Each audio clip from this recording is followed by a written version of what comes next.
E a palavra de Deus na carta de Paulo aos Filipenses, capítulo 1. Amém, queridos? Filipenses, capítulo 1, eu vou ler a partir do verso 12. Diz assim a palavra de Deus: Quero ainda, irmãos, cientificar-vos de que as coisas que me aconteceram têm antes contribuído para o progresso do Evangelho, de maneira que as minhas cadeias em Cristo se tornaram conhecidas de toda a guarda pretoriana e de todos os demais. E a maioria dos irmãos, estimulados no Senhor por minhas algemas, ousam falar com mais desassombro a palavra de Deus.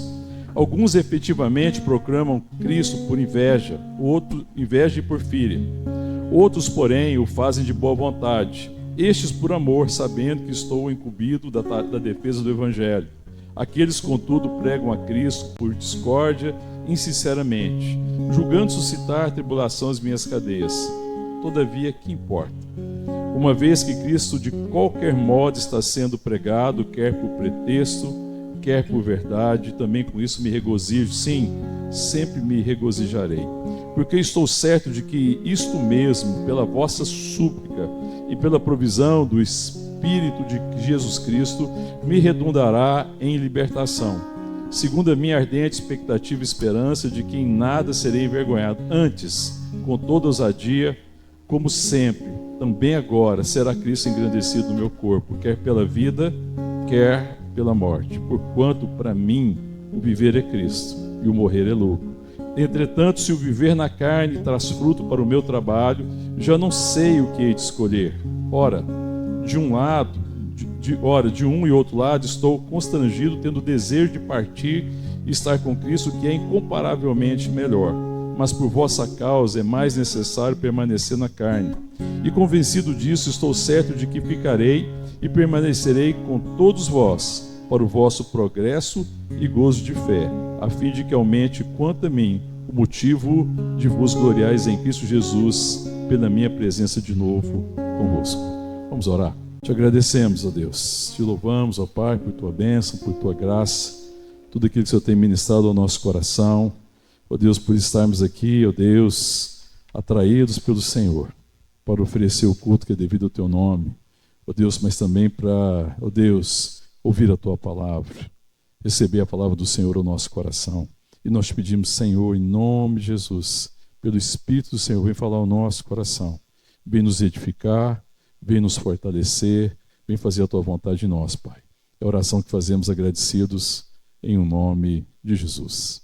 Amém. Nós estivemos já compartilhando, tem por 2 domingos, hoje é o 3º domingo, que estou compartilhando sobre a carta de Paulo aos Filipenses. Nós começamos falando no culto dos 18 anos da Igreja Vida, e nós compartilhamos aqui assim, o teor da carta, e como é que Paulo trabalha isso, que é uma carta extremamente pessoal, a mais pessoal da carta de Paulo. É uma carta que tem um tom de alegria, Paulo, várias vezes, ele vai falar sobre a questão da alegria, de se regozijar no Senhor. É uma carta que foi escrita a irmãos muito queridos, muitos amados, e Paulo escreve como alguém que gerou aquela igreja, em Cristo Jesus. E é uma carta que, como as cartas de Paulo, é marcada de gratidão, Sempre as cartas de Paulo é muito marcada de gratidão. Paulo, no verso 3, no capítulo 1, nós não lemos, compartilhamos já, ele dá graças a Deus por tudo aquilo que ele recorda da igreja, por tudo aquilo que ele recorda, por toda a lembrança, por toda a obra que Deus está realizando, por todo o progresso, por toda a transformação. Existe uma gratidão, ele dá graças a Deus por isso, motivo de gratidão. Pela cooperação também no Evangelho, porque ele reconhece que é uma parceria da graça, que o Evangelho não ia prosperar somente através do ministério, do chamado que ele tem, mas que esse é um chamado da igreja, amém, querido? E que ele é parte desse ministério, desse chamado, e ele está cumprindo o chamado dele, mas sem a igreja, que é o corpo de Cristo, isso não iria acontecer. Ele também fala no verso 6 da confiança. Ele fala no verso 6, estou plenamente certo que aquele que começou a boa obra em vós há de completá-la até o dia de Cristo Jesus. Essa certeza, essa confiança que a obra que Deus começou em nós, por ter sido uma obra começada em Deus, vai ser concluída até o dia de Cristo Jesus. Amém? Ele tem essa certeza, essa convicção. E depois no verso 7, ele fala assim, eu vos trago no coração. E Paulo traz a igreja no coração, porque foi Deus que colocou aquelas pessoas no coração. Ele sabia que a igreja não era uma escolha dele. Amém, querido? Que os irmãos não é uma escolha nossa, mas é Deus chamando os seus filhos de volta, reunindo o seu povo, estabelecendo a sua família e Deus colocando cada pessoa no nosso coração. Amém, querido? As pessoas têm um lugar singular, um lugar único no nosso coração. Cada um é importante e Paulo fala, eu vos trago no coração. Então esse amor, esse zelo, essa preocupação de Paulo com o outro, Paulo está sempre preocupado com a caminhada, com as pessoas, essa preocupação é porque ele trazia no coração. Depois também ele faz uma oração no verso 9, que o amor aumente mais e mais. Olha o verso 9, e também faça essa oração, que o vosso amor aumente mais e mais em pleno conhecimento e toda percepção.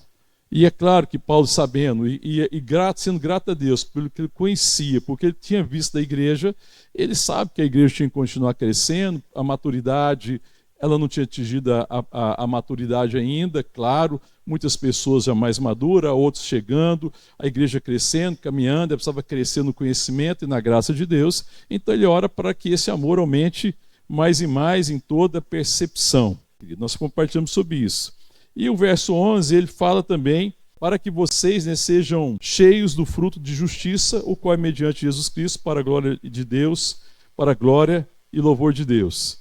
E o verso 11 a gente pôde dedicar um domingo para esse verso 11, né? Nós compartilhamos sobre o verso 11, então, se você não viu a palavra, quer ouvir a palavra, está gravada, pode ouvir as duas ministrações, e aí a última a gente está ministrando sobre o verso 11, que é ser cheio do fruto de justiça, que é mediante Jesus Cristo. Né, que é o fruto da graça de Deus, né, da ação do Espírito Santo no nosso coração, que é o resultado de ter uma vida pautada pelo conhecimento. A graça fala de uma vida que é pautada pelo conhecimento, pela relação que nós temos com Deus. Amém, querido? A lei é diferente. A lei é uma vida pautada pela execução, pelo serviço. Então, qual era a dificuldade dos judeus na época de Jesus, no mistério de Jesus? Eles se achavam merecedores do favor de Deus, não era assim? Eles se achavam com direito, porque eles estavam cumprindo a lei como alguém que fazendo aquilo, executando aquilo, se enchia de direito. Mas, na verdade, essa é uma vida que não tem nada a ver com o Evangelho, é uma vida pautada pelo comportamento, ou pelo interesse, ou pelo direito. A graça não. A graça é uma vida que é pautada pelo conhecimento que eu tenho de Deus. Amém, querido? Nós não estamos debaixo da lei, sim, da graça. E a gente vive a partir dessa relação. Então, ser cheio do fruto da justiça é a forma como que Deus está me ajustando para que eu viva de acordo com o propósito que Ele tem para mim, para que a minha vida de fato honre a Deus. Fruto de justiça é uma vida ajustada à vontade de Deus, porque antes eu vivia segundo a minha vontade. Não era assim, irmãos? A gente era refém das nossas vontades, escravo do pecado, refém da carne, devedores à carne, a gente não conseguia fazer a vontade de Deus porque a gente estava refém do pecado, escravo do pecado. Todavia, agora em Cristo Jesus, fomos feitos servos da justiça. Amém, irmãos? Então vivemos pela graça de Deus e então caminhamos, mesmo que às vezes as circunstâncias não sejam favoráveis, mesmo que a gente tenha dificuldade, a gente continua caminhando, porque mesmo as condições adversas, elas são uma possibilidade de ser transformado, de amadurecer, de ser transformado no meu entendimento. Então Paulo está vivendo um momento aqui que Paulo, quando ele escreve essa carta, ele estava onde, irmãos? Estava preso.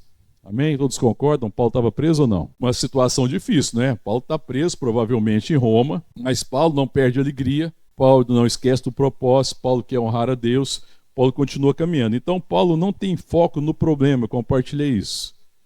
Paulo tem foco no quê? Qual que é o foco de Paulo? Na transformação do entendimento. Romanos capítulo 12. Amém? Que a gente olha demais para o problema. Problema a gente vai sempre ter. Problema não falta, irmãos. Problema a gente vai ter todos os dias. O próprio Jesus fala assim, basta a cada dia o próprio mal. Não andeis ansioso quanto ao dia de amanhã. Todos os dias você tem problema para enfrentar. Mas quando a gente coloca o foco no problema, a gente perde a perspectiva.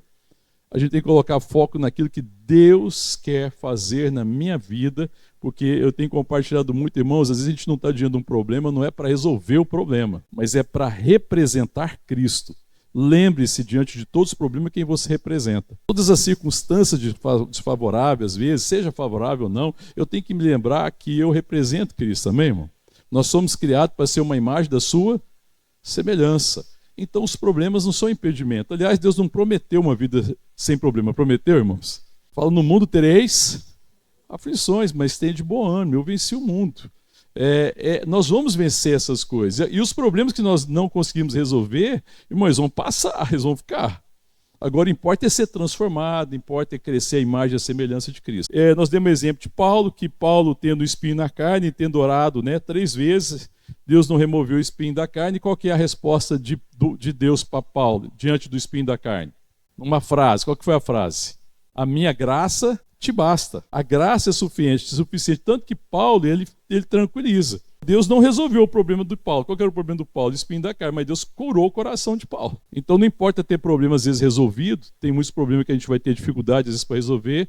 Mas importa se nosso coração está sendo curado. Amém, irmãos? Então aqui é uma pequena retrospectiva do que foi compartilhado. Vamos continuar a partir do verso 12. O que Paulo está falando aqui? Quero ainda, irmãos, cientificar-vos de que as coisas que me aconteceram têm antes contribuído para o progresso do Evangelho. Paulo agora entra de fato na questão da circunstância. Paulo está entendendo e está vendo que a circunstância, mesmo desfavorável, ela está fazendo o quê? As coisas que me aconteceram, toda perseguição, toda dificuldade, prisão, cadeia, tem contribuído para o quê? Para o progresso do Evangelho. Porque Paulo ele não está perdendo a perspectiva, amém, irmãos? Paulo está ali, mas ele sabe que Deus continua sendo soberano. Eu amo essa passagem porque essa passagem fala da confiança de Paulo na soberania de Deus. Amém? Você crê nisso, irmão? Irmãos, eu quero cientificar-vos vocês de uma coisa. Antes, as coisas que me aconteceram, as circunstâncias que me envolvem, elas têm contribuído para o progresso do Evangelho, porque Deus, na sua soberania, está agindo. Deus é soberano. E se eu estou vivendo essa situação é sempre para a glória de Deus. Qualquer realidade minha precisa ser vista na perspectiva disso. Deus deseja revelar-se. E se Deus, na sua soberania, permitiu situações e circunstâncias adversas, isso não significa que a vontade de Deus dele não vai cumprir na minha vida. Amém, irmãos? E às vezes a gente se desanima. Nós somos dados a desanimar com muita facilidade. Paulo está falando, gente, não desanimem. Ele está falando para a igreja, irmãos, permaneçam com o ânimo correto. Ele está lidando com o ânimo da igreja. A diversidade, Paulo sendo uma referência, Paulo sendo alguém muito importante, Paulo sendo um apóstolo escolhido por Deus. Eles não tinham dúvida disso, sendo uma pessoa amada, querida da igreja, estando preso, isso não deveria ser motivo de desânimo. Antes, isso serviu para o progresso do Evangelho. E às vezes a gente desanima que a gente olha para a situação e tira os olhos de Deus. A palavra de Deus em Hebreus nos chama a olhar para o autor e consumador da nossa fé, Jesus Cristo. Amém, irmão? Paulo continua olhando para Cristo. Paulo não tira os olhos de Cristo. As circunstâncias a gente não consegue negar, ele não está negando a dificuldade, mas ele está contemplando Cristo. Ele está sendo alimentado pela verdade de Cristo. Paulo vai dizer ali na frente que viver é Cristo. Não importa o que aconteça, eu viverei. O desânimo, às vezes, irmão, a gente fala assim, cara, não dá para viver. Desse jeito não é possível. Se não mudar a circunstância, eu não continuo. Aí a gente se abate, se entristece. Essa é uma tendência humana. Eu compreendo. Todos nós estamos sujeitos a isso. Mas nós temos que aprender a colocar todos esses sentimentos diante de Deus e olhar para Ele. Lembrar que a nossa vida é Ele. Aconteça o que acontecer, eu viverei. Amém, irmãos? Irmãos, nós vivemos uma crise de vida nesse mundo. Jamais houve uma geração com tanta dificuldade de viver, irmão. Perdendo-se a perspectiva da vida. As situações têm que ser favoráveis demais. Cada vez as situações têm que ser mais favoráveis, irmão. E o que faz a gente viver não é aquilo que acontece à nossa volta. Não é o que acontece à nossa volta que é a fonte de vida. Nós vivemos nele. A nossa vida está nele. Amém, querido? Então Paulo está falando, olha, eu quero cientificar vocês.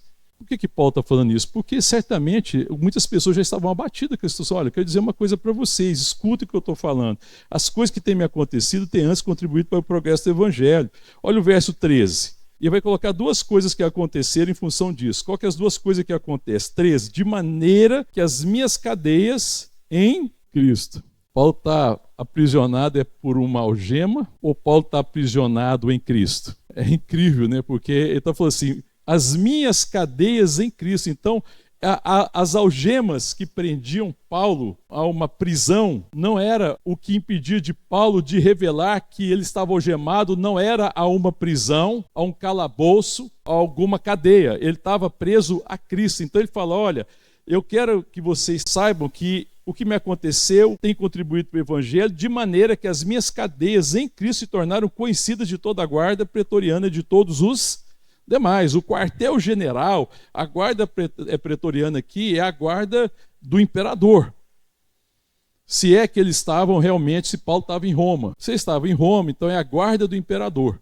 Se ele estava em outro lugar, era uma casa, ou era um lugar onde quando o imperador ia naquele lugar, ele ficava ali, ele ficava hospedado. Se estava em Roma, era a guarda que cuidava do imperador. Então ele fala assim que toda a guarda ficou conhecido, ficou sabendo de que ele é filho de Deus. Toda a guarda ficou sabendo que ele está ligado a Cristo, que ele está preso a Cristo, ele não está preso numa cadeia. Ainda que os homens o detessem numa cadeia, não podia deter a vida de Paulo, porque toda a guarda pretoriana agora ficou sabendo das cadeias dele em quem, irmão? Em Jesus. Foi a oportunidade dele fazer o quê? Testemunho.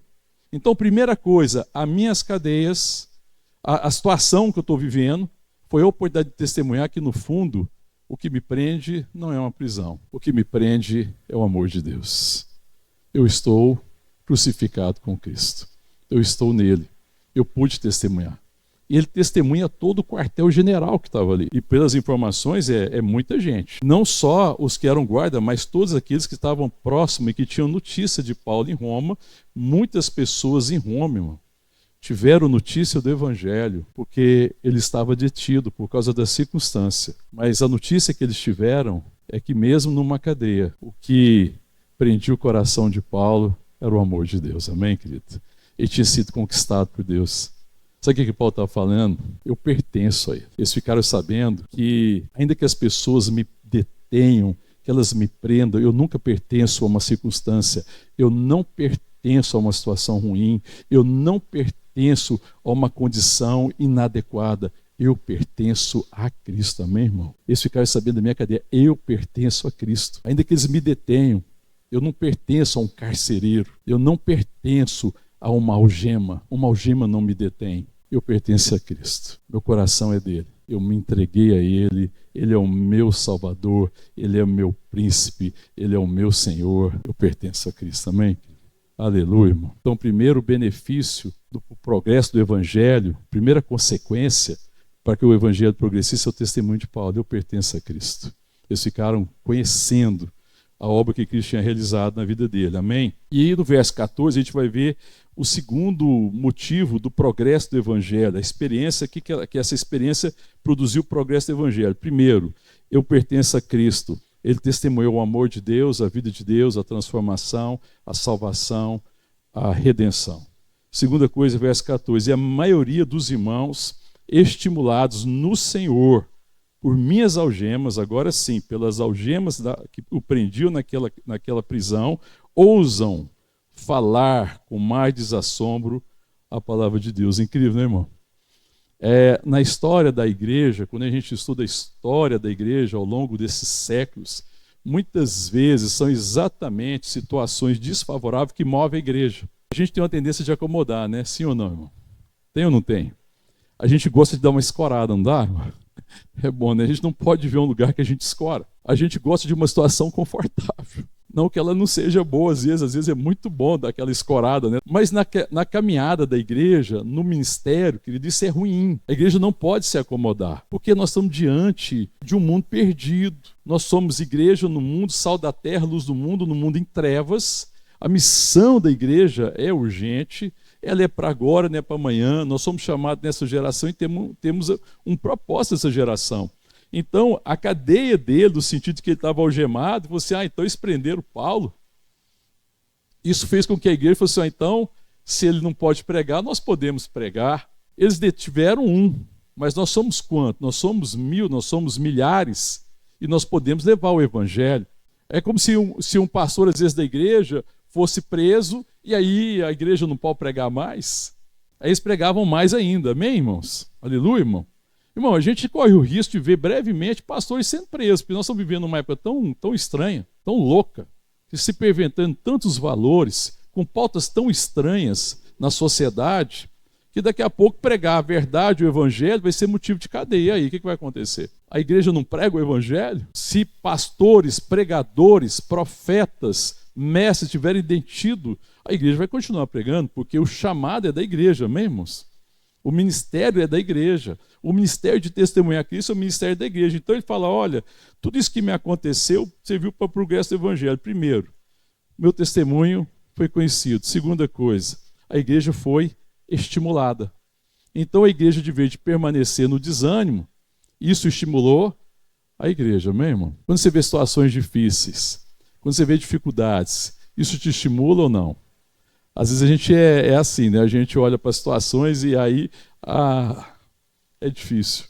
Você vê alguém que está caminhando, né? Que está caminhando em Deus, às vezes ele passa por grandes tribulações e lutas e a gente às vezes desanima com aquilo. Mas pelo contrário, isso devia ser um estímulo, amém, irmão? Vamos continuar aqui no texto. Depois ele continua. Verso 15. Alguns efetivamente proclamam Cristo por inveja e porfia, ou por rivalidade. Outros, porém, o fazem de boa vontade. Verso 16. Estes, por amor, os últimos que fazem de boa vontade, sabendo que eu estou incumbido da defesa do evangelho. Então, se Paulo estava ali, se a cadeia ali no momento, o aprisionamento impedia Paulo de ministrar a muitas pessoas, porque vocês lembram que Paulo cumpre um chamado missionário importantíssimo, né? A gente vê as viagens missionárias de Paulo, como é que Paulo vai a muitas cidades, como é que Deus chama de Paulo para ser apóstolo aos gentios e leva o evangelho a muitos lugares. Agora Paulo, nesse momento, ele está detido, então muitos agora, vendo a situação de Paulo, pregam o evangelho.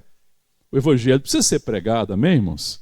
O evangelho precisa ser ministrado. Então ele fala assim, muitos agora, sabendo que eu estou incumbido da defesa do evangelho, fazem isso por amor. Ó, Paulo, isso aqui não vai ser impedimento, nós vamos continuar pregando o evangelho, amém, irmãos? E ele fala depois também que outros, o verso 17, contudo, aqueles, o primeiro que ele fala, que prega por inveja ou porfia ou por rivalidade, eles pregam a Cristo por discórdia. Verso 17, insinceramente, julgando suscitar tribulações nas minhas cadeias. Mas o Paulo fala no verso 18, todavia que importa. É claro, irmão, que tem gente que prega o evangelho por interesse. Tem gente que prega o evangelho para ter vantagem. Prega até por discórdia. E aqui ele queria suscitar coisas ruins no coração de Paulo, entristecer o coração de Paulo. Paulo está preso, e eles estão ministrando muitas vezes para suscitar a discórdia, divisão. Mas Paulo fala, que importa? Cristo está sendo pregado. É claro que Paulo não está aprovando quem prega o evangelho por interesse. Jamais isso deve ser o motivo. Eles devem pregar o evangelho por amor. E ele está louvando a Deus por isso. Assim, mas mesmo aqueles que acham que pregam o evangelho para suscitar alguma coisa no meu coração, uma tristeza no meu coração, eles estão enganados, eu me regozijo. Cristo, de alguma maneira, está sendo pregado. É isso que ele diz, não é? Verso 18, todavia que importa, uma vez que Cristo, de qualquer modo, está sendo pregado, quer por pretexto, quer por verdade, também, e com isso me regozijo. Sim, sempre me regozijarei. Sabe o que eu acho que isso é uma ministração muito importante para a igreja. Nós vivemos uma época de tantos falsos profetas, falsos pastores, falsos ensinos e falsos mestres, que às vezes a gente fica olhando para o ensino errado que tem, a gente vê tudo por aí, e de vez de a gente falar assim, gente, mais do que nunca nós temos que pregar, a gente usa isso por motivo de ficar calado. Veja como é que o diabo às vezes engana a igreja no chamado e na missão da igreja. Porque como muita gente faz um julgamento errado do evangelho e da igreja, da verdadeira igreja, por causa da falsa igreja, a gente às vezes perde essa perspectiva. Sabe, mas Paulo fala, olha, não é o motivo correto, mas Deus é maior do que isso, Deus é soberano. Irmãos, mesmo no lugar em que Cristo está sendo pregado por pretexto ou por interesse inadequado, Deus é poderoso para salvar, amém, irmão? Se Deus pode salvar, irmão, se Deus pode agir através de pessoas que estão levando o evangelho de uma forma pervertida no motivo, e Deus é maior do que isso. Você pode alcançar pessoas e salvar pessoas, porque o Espírito está agindo na vida das pessoas, muito mais a pregação da igreja, amém, irmão? Da verdadeira igreja, muito mais. A igreja deve entender essa importância da gente compartilhar o Evangelho. Então Paulo fala, olha, nada disso me entristece. Pelo contrário, eu me alegro sempre, porque seja lá pelo motivo que for, Cristo está sendo pregado, amém? No verso 19, então no verso 19 aí, ele já começa a ir numa direção que ele fala assim, porque estou certo de que isto mesmo, pela vossa súplica e pela provisão do Espírito de Jesus Cristo, me redundará em libertação.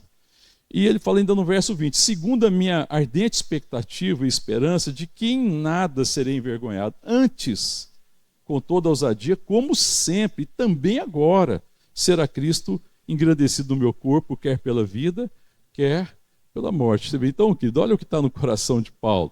Paulo está falando, olha, irmãos, eu pela vossa súplica, e ele sabia que a igreja orava por ele, amém, irmãos?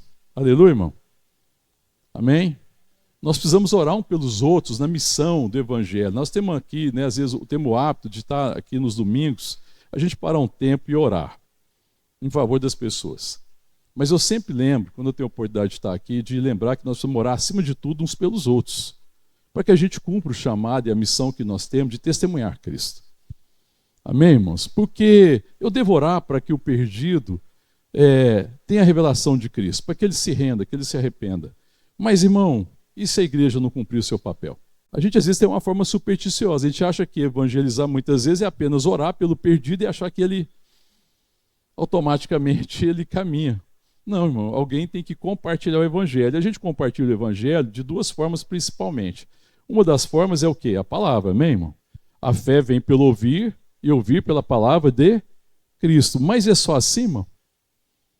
Muitas vezes o que vai ministrar o coração das pessoas não é a palavra que eu falo, mas é a atitude que eu tenho na direção dela. A palavra de Deus, o próprio apóstolo Paulo, quando escreve a igreja de Corinto, fala que nós somos cartas vivas, amém?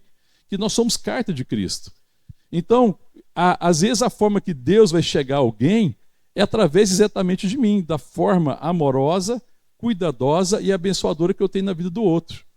E aí depois que ele vai entender o Evangelho. Então nós temos que lembrar que quando nós vamos na direção de alguém, seja para um relacionamento, seja lá por que for, se for para um trabalho, você vai para algum lugar, a gente acha que a gente vai lá porque tem que fazer, tem que trabalhar mesmo, essa é a rotina que eu tenho que cumprir. A gente perde, então, esse entendimento, essa consciência que nós somos carta de Cristo.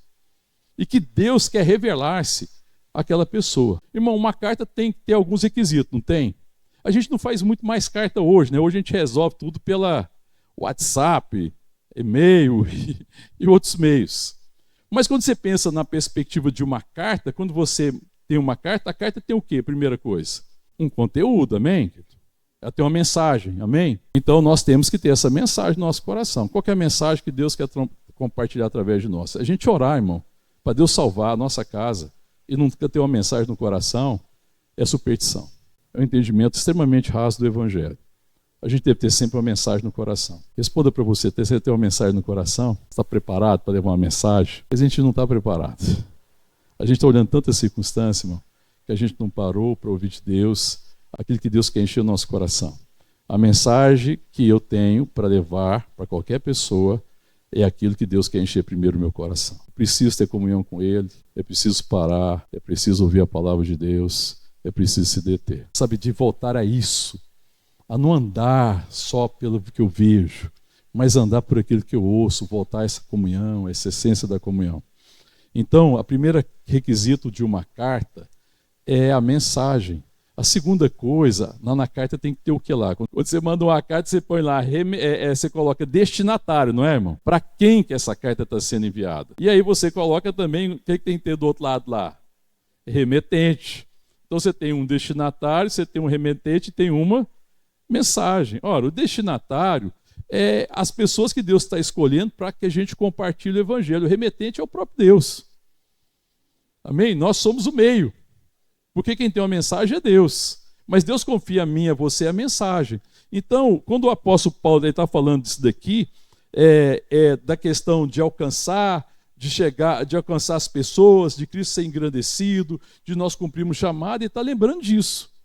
E nós precisamos lembrar disso. Ele fala aqui que essa realidade dele, bom, eu só concluir aqui, que eu falei do tempo de oração, eu falei da carta. Mas quando nós oramos, Paulo está falando aqui, olha, pela vossa oração, eu sei que o propósito de Deus vai cumprir em mim. E pela provisão do Espírito Santo. Então, quando a gente ora, é para que o propósito de Deus se cumpra através das nossas vidas, como mensageiro também, amém, irmãos? E Paulo sabe que a igreja ora por ele. Então, nós estamos falando que nós temos que orar uns pelos outros, amém, irmão? Toda vez que nós reunimos, nós temos a oportunidade de orar uns pelos outros, para que a gente cumpra esse chamado. Então, ele fala, pela oração de vocês, porque a igreja estava orando por Paulo, e pela provisão, pela rica provisão, pelo suprimento do Espírito Santo, ele sabia que isso ia redundar em quê, irmão? Olha aí. No final do verso 19, vai redundar em libertação. Paulo está preocupado com a libertação da cadeia, das algemas. É claro que isso ia acontecer, mas era muito mais do que isso. Olha o verso 20, ele explica o que a oração da igreja, amém, irmão? Presta atenção, o que a oração da igreja e a provisão do Espírito ia prover na vida dele. Olha o verso 20, segundo a minha ardente expectativa e esperança de que em nada serei envergonhado.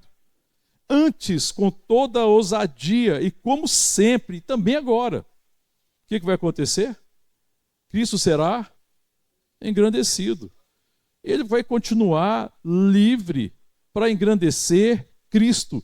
Ele fala, Cristo será engrandecido no meu corpo, quer pela vida e quer pela morte. Então, Paulo não está com medo da morte, apesar de estar correndo risco de vida. Porque ele fala assim, se eu morrer, Cristo vai ser engrandecido. Porque eu morrerei por causa do Evangelho. Ele ia morrer como um mártir, ele ia morrer como alguém que estava se dando pelo Evangelho. E se ele permanecesse vivo, Cristo também seria engrandecido, porque ele está livre para viver para a glória de Deus. As cadeias de Roma não podem impedir o apóstolo Paulo de pregar o Evangelho, de testemunhar o Evangelho, de ser engrandecido no seu corpo, em nome de Jesus, amém? Quer pela vida ou quer pela morte. Aleluia, irmão. Então essa é a expectativa, a certeza, a esperança que Paulo tem de que ele não vai ser envergonhado. Porque qual que é o empenho de Paulo? Honrar a Cristo. O que envergonharia Paulo, irmão, se ele não honrasse a Cristo? Ele falou assim, olha, mas eu sei que pela oração de vocês e pelo suprimento do Espírito Santo, eu não serei envergonhado. Antes, Cristo será engrandecido no meu corpo, quer pela vida, quer pela morte. O que Paulo está dizendo ainda, de novo aqui, irmão? Eu pertenço a Ele. Eu abri mão de mim mesmo. Eu não sou meu mais. O que prevalece agora não é a minha vontade. Paulo tem uma vontade particular, mas Paulo é refém da vontade de Deus. Amém, querido? É da vontade de Deus que ele é refém. É incrível, porque o tom aqui, querido, é de triunfo. Paulo está preso. Mas o tom aqui é de triunfo. Paulo se alega na soberania de Deus. Ele sabe, não, Deus me dará graça. Eu sei que Deus é soberano. Eu sei que essas cadeias aqui é para a glória de Deus. Deus será engrandecido. Então ele continua nessa perspectiva, né, nessa esperança de que Cristo será sempre, e também agora. Ele fala, então você vê, ele lembra, olha, irmãos, Cristo sempre foi engrandecido. E agora também será. Não era a primeira vez que Paulo passava por dificuldade, era, irmãos? Não, era pela enésima vez Paulo está vivendo uma luta. O que aconteceu em todas as outras? Em todas elas, Cristo foi engrandecido. E todas elas contribuíram para o progresso do Evangelho. E nenhuma delas desanimou Paulo. Paulo persegue. E aí ele anima também a igreja, porque o testemunho e a vida de Paulo era motivo de ânimo para que a igreja cumprisse o seu chamado e cumprisse o seu ministério. Amém? Depois o verso 21, que é central, né, nesse texto aqui, nessa carta, aí Paulo vai dizer, porquanto para mim o viver é... Paulo aqui mais uma vez está afirmando que Paulo não teme a morte, ele vê que a morte é um motivo de alegria, uma vez que na morte ele teria cumprido o ministério aqui na terra, ele teria cumprido a carreira e agora estaria com Jesus Cristo. Tanto que ele continua falando assim, olha só, no verso 22. Entretanto, se o viver na carne traz fruto para o meu trabalho, já não sei o que hei de escolher. Ora, de um lado e outro, estou constrangido, tendo o desejo de partir e estar com Cristo, que é incomparavelmente melhor. Mas, por vossa causa, é necessário permanecer na carne. Então, Paulo está dividido. Ele fala, olha, estar com Cristo é incomparavelmente melhor. Mas, se estar com vocês é a vontade de Deus, e o trabalho que ele realiza em Deus produz fruto, então eu permanecerei com vocês, e ele permanece com eles. Tanto que ele fala aqui no verso 25, e estou convencido, e convencido disso, estou certo que ficarei, permanecerei com todos vós para o vosso progresso e gozo da fé, a fim de que aumente quanto a mim o motivo que vos gloriardes em Cristo Jesus, pela minha presença de novo convosco. Então, ele fala, olha, se por um lado eu posso estar com Cristo e seria para mim incomparavelmente melhor, por outro lado, se eu continuar a viver, eu vivo por causa do fruto do trabalho. Por isso que Paulo fala assim, para mim o viver é Cristo.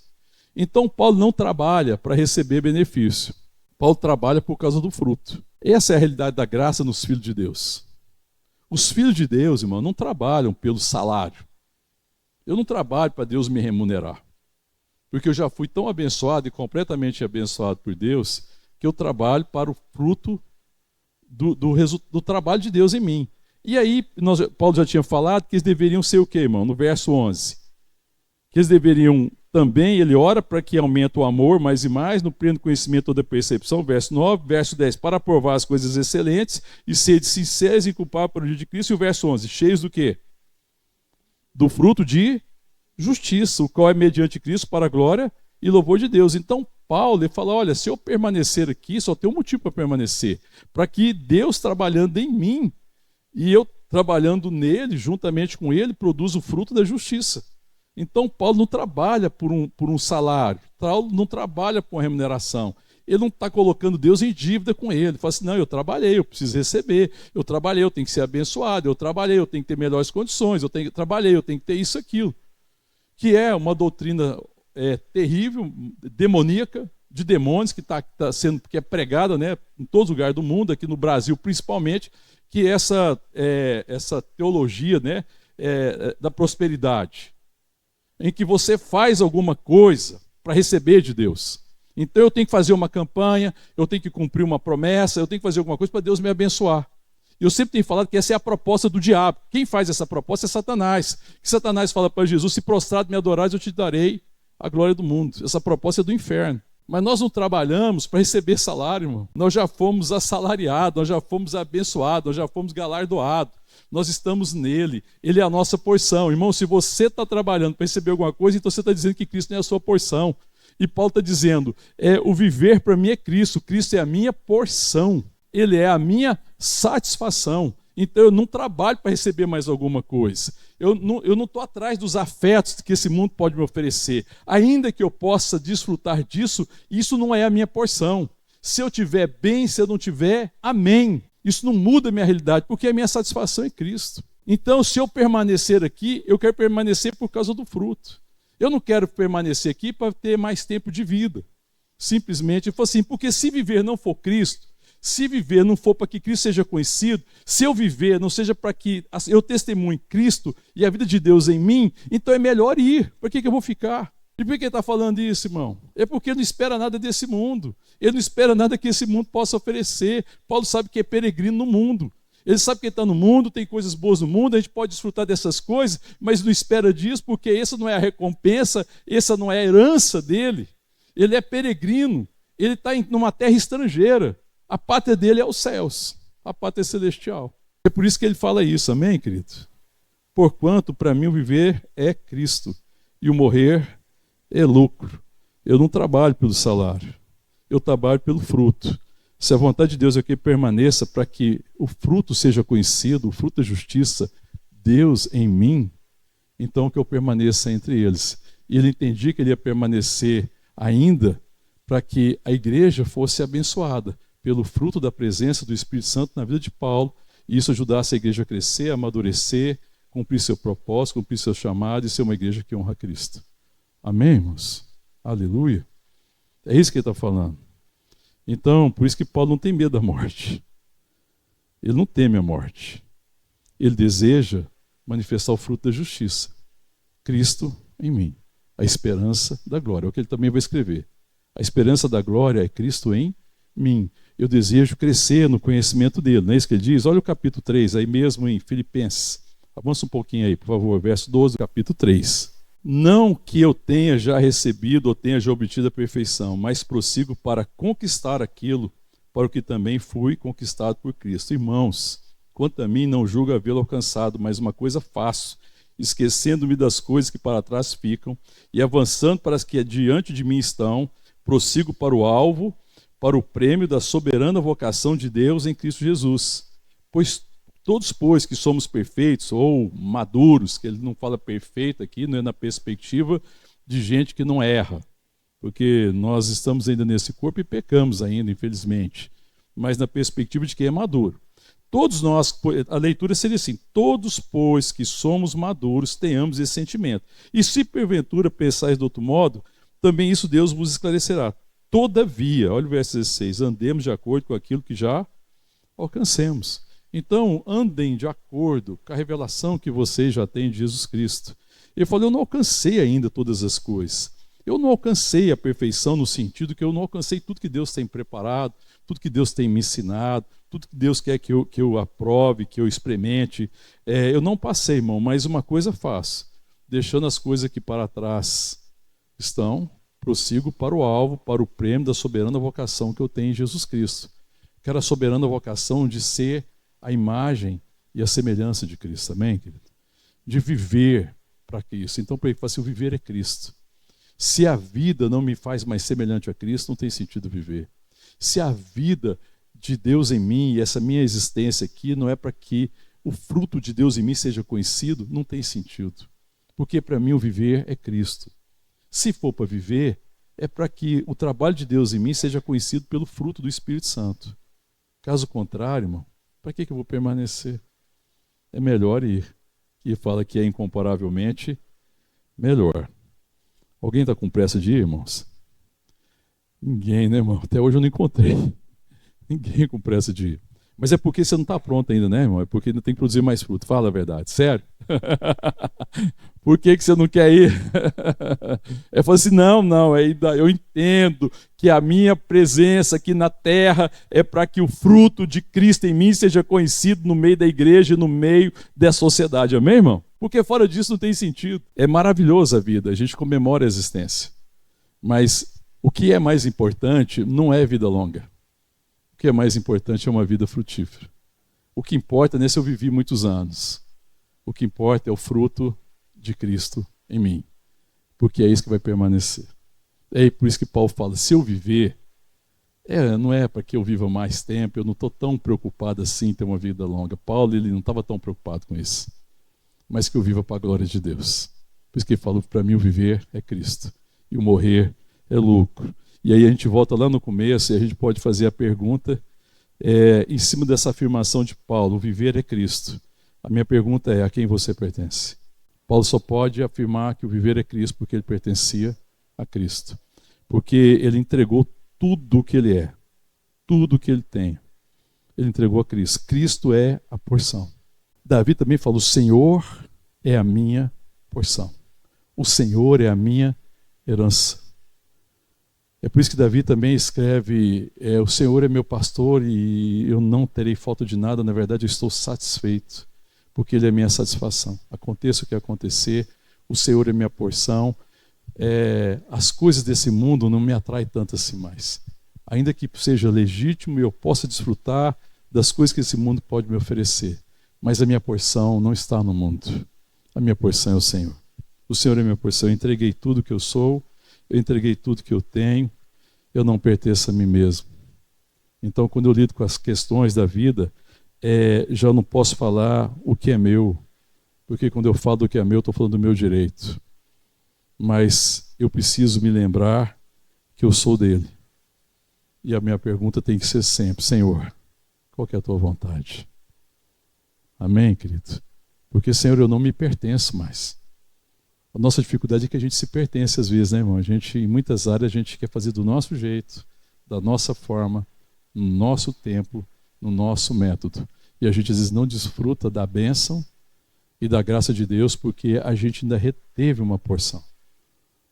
E a gente precisa aprender a fazer essa entrega, amém, querida? A igreja do Senhor Jesus nessa nação precisa se render completamente a Ele.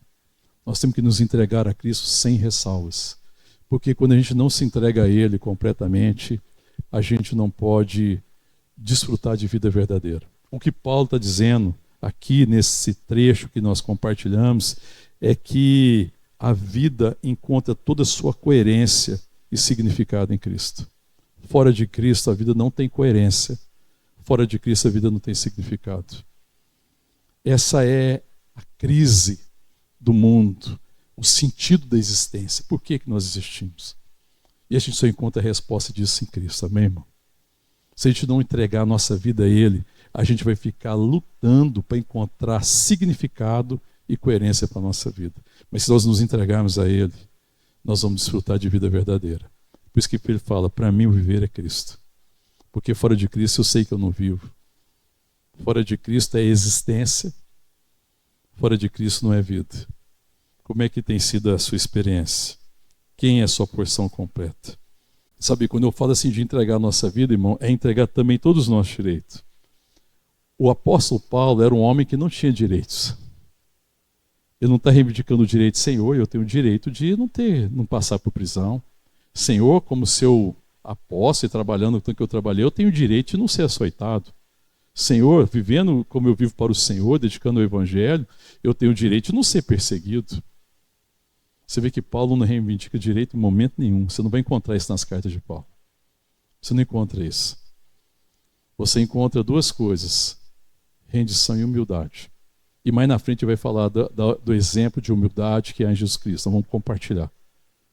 Amém, querido? E a humildade fala disso, né? Dessa rendição em que eu reconheço. Eu sei que em mim não existe bem nenhum. O único bem que existe em mim é Jesus. Amém? Eu gosto muito do texto lá de Isaías 53. Se você quiser abrir lá, por favor. Quando fala da graça que é oferecida, né, através de Cristo Jesus, que fala do sofrimento do servo do Senhor, e fala de tudo que ele padeceu, que ele foi traspassado, né, por causa das nossas enfermidades, que ele levou sobre si as nossas dores. Na verdade, o verso 11, depois de passar por tudo isso, vamos ler a partir do verso 4, para a gente entender, lembrar o contexto, amém? Isaías 53, o verso é o 4.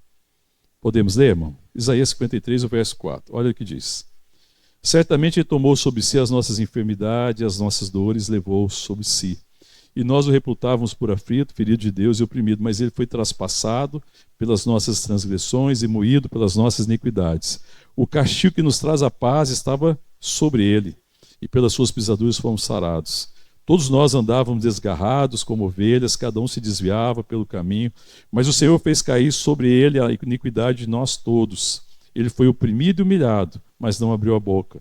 Como cordeiro foi levado ao matadouro, e como ovelha muda perante os seus tosqueadores, ele não abriu a boca. Por juízo opressor foi arrebatado, e de sua linhagem, quem dela cogitou? Porquanto foi cortado da terra dos viventes, por causa da transgressão do meu povo, foi ele ferido. Designaram-lhe a sepultura com os perversos, mas com o rico esteve na sua morte, pois que nunca fez injustiça, nem dolo algum se achou na sua boca. Todavia, ao Senhor agradou moê-lo, fazê-lo enfermar. Quando der ele a sua alma como oferta pelo pecado, verá a sua posteridade e prolongará os seus dias, e a vontade do Senhor prosperará nas suas mãos. E o verso 11, ele verá o fruto do penoso trabalho de sua alma e ficará satisfeito. O meu Senhor, meu servo, o justo, com seu conhecimento, justificará muitos, porque as iniquidades dele levará sobre si. O verso 11 diz isso, ele ficará satisfeito, ele verá o fruto do penoso trabalho de sua alma e ficará satisfeito. O que trazia satisfação ao coração de Paulo era ver o fruto do trabalho de Cristo nele. É por isso que ele fala, para mim o viver é Cristo, porque ele se deu. Ele fala, eu não pertenço a mim mesmo, eu pertenço a Ele. Ele não é apenas meu Salvador, Ele é o meu Senhor, Ele é o meu príncipe, Ele reina sobre mim. Ele reina sobre mim com poder, Ele reina sobre mim com amor. Ele é a minha porção, Ele é a minha herança. Então, para mim, o viver é Cristo. Se não for para manifestar a vida de Cristo, não tem sentido. E aí nós vamos fazer essa pergunta para nós mesmos: a quem nós pertencemos? Amém, querido? Que talvez a dificuldade nossa de viver, encontrar sentido da vida, é talvez uma falta de uma entrega completa ao Senhor. Amém? Às vezes a gente entrega uma parte da vida, achando que isso é suficiente. Mas a gente não encontra sentido sem entregar completamente a Ele. Paulo, ele se entrega ao Senhor. Ele é o servo do Senhor. Ele está aprisionado a Deus. O amor de Deus conquistou o coração dele. Amém, querido? Ele não se pertence. Eu pertenço a Deus. E se eu pertenço a Deus, irmão, é a vontade dele que eu preciso fazer. Lá em Mateus capítulo 16, quando Jesus começa a falar do que ia acontecer a ele fala que ele ia ser perseguido, que ele ia ser entregue, que ele ia sofrer, que ele ia padecer. O apóstolo Pedro começa a repreender Jesus. Você lembra disso? Não, Senhor, isso não vai acontecer. O Senhor tem uma palavra dura para Pedro, fala assim: arreda Satanás, porque você não está cogitando das coisas de Deus, você está cogitando das coisas dos homens, da coisa da carne. E aí Jesus faz um apelo solene, não é, irmão? Quem quiser vir após mim, deixa a sua vida, entrega a sua vida, para que você possa ganhar vida. Se você não perder a sua vida, você não pode seguir Jesus. Porque quem quiser salvar a vida, perdê-la-á. Mas quem perder a vida por amor de mim, por amor do Evangelho, salvá-la-á. Então o apelo de Jesus Cristo é: perca a sua vida. Amém, querido? Eu acho que o apelo de Paulo para a igreja que está lá em Filipenses é: irmãos, perca a sua vida. Se entreguem para Jesus Cristo. Tentar salvar a vida é o caminho de se perder. Mas quando eu entrego a minha vida, é isso que eu vivo. Porque quando eu entrego a minha vida completamente para Jesus, então agora eu vivo para a sua glória. E o viver passa a ser Cristo. Amém, querido? Eu preciso sondar se a minha vontade está passando pelo escrutínio da vontade de Deus. Se os meus sentimentos eu levo a Deus. Sabe, se o meu corpo e os meus sentidos estão rendidos a Deus.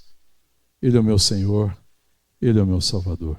Amém, querido? Para que a gente possa dizer, como o apóstolo Paulo disse: para mim o viver é Cristo. Amém? Perca a sua vida. Perca a vida da carne. Perca a vida das vontades. Perca a vida dos seus desejos. Perca a vida da vontade caída do homem. Para que você possa receber em você a vida de Deus. Para que haja em você o fruto da justiça. Para que o fruto do Espírito seja visto na sua vida. Em nome de Jesus, amém? Então eu quero te chamar, fechar teus olhos e entregar seu coração ao Senhor. Creio que o Espírito Santo está nos ministrando no nosso coração nessa noite. É um apelo solene: perca a sua vida. Renda a sua vida ao Senhor. Você não consegue viver dividido. Muita gente vive uma vida em crise porque está dividida entre duas vontades. Isso é possível viver plenamente na vontade de Deus. Renda a sua vida, confie em Deus. Em nome de Jesus. Nosso coração, a nossa alma, a nossa vontade, os nossos sentimentos, nós depositamos aos teus pés, Senhor. Tu és o nosso Salvador, Tu és o nosso Redentor, Tu és o nosso Senhor, Tu és o príncipe. Tu és o príncipe do nosso coração. Ó Deus, seja o rei do nosso coração. Reina, Deus, no nosso coração. Vem, Senhor, tomar o lugar do Senhor. O trono do nosso coração é do Senhor. Toma, Senhor, o teu lugar de glória, o teu lugar de honra, para que a liberdade seja a canção do nosso coração. Porque a liberdade é render-se ao Senhor. A liberdade é entregar a vida ao Senhor. A liberdade é entregar sentimentos, a vontade ao Senhor. A liberdade é não buscar nesse mundo nenhuma porção. Senhor, a nossa porção não está nesse mundo, porque o Senhor é a nossa porção. O Senhor é o nosso sustento. O Senhor é a nossa satisfação. Ó Deus, em nome de Jesus, que essa seja a nossa realidade. Ó Deus, para o louvor e a glória do Senhor. Em nome de Jesus, essa é a nossa oração. Essa oração, Senhor, que nós fazemos pelos outros. Ó Deus, que de fato o nosso coração seja livre. Ó Deus, e não existe coração livre senão coração rendido ao Senhor, que se renderam, que entregaram a tudo, entregamos o Senhor, Pai. Nós pertencemos a Ti. Vem, Senhor, toma o curso das nossas vidas. Seja o Rei do nosso coração. Reina, Senhor, reina com sabedoria, reina com poder sobre os nossos corações. Em nome de Jesus, nós pertencemos a Ti, ó Deus. Em nome de Jesus, que esse seja o nosso testemunho nesta geração. Que essa cidade saiba que nós pertencemos ao Senhor. Que este bairro saiba, que o Jardim Presidente saiba, nós pertencemos ao Senhor. A nossa canção é a liberdade, porque fomos libertos da nossa vontade caída para receber uma vontade bendita. Cristo em nós, ser glorificado em nós, Senhor, em nome de Jesus. Que esse seja o testemunho da igreja. Nós somos servos da Tua vontade, nós estamos rendidos à Tua vontade, queremos viver para a Tua glória, o Teu louvor, ó Pai, em nome de Jesus, Senhor. Cura a igreja, Senhor, de viver por mérito. Cura a igreja, Senhor, de viver por seus interesses. Cura a igreja, Senhor, de ser atraída pelos afetos e pelas ofertas desse mundo. Ó Deus, que a nossa atração seja a Tua vontade. Em nome de Jesus. Em nome de Jesus, Senhor. Ministra ao nosso coração, para que a liberdade seja de fato, Senhor, o resultado de Cristo em nós. A vontade do Senhor se cumprindo plenamente em nós, Pai, em nome de Jesus. Em nome de Jesus, te louvamos e te adoramos, porque o Senhor nos libertou, ó Deus, da escravidão da nossa vontade e nos chama a viver uma vontade bendita, gloriosa, em nome de Jesus.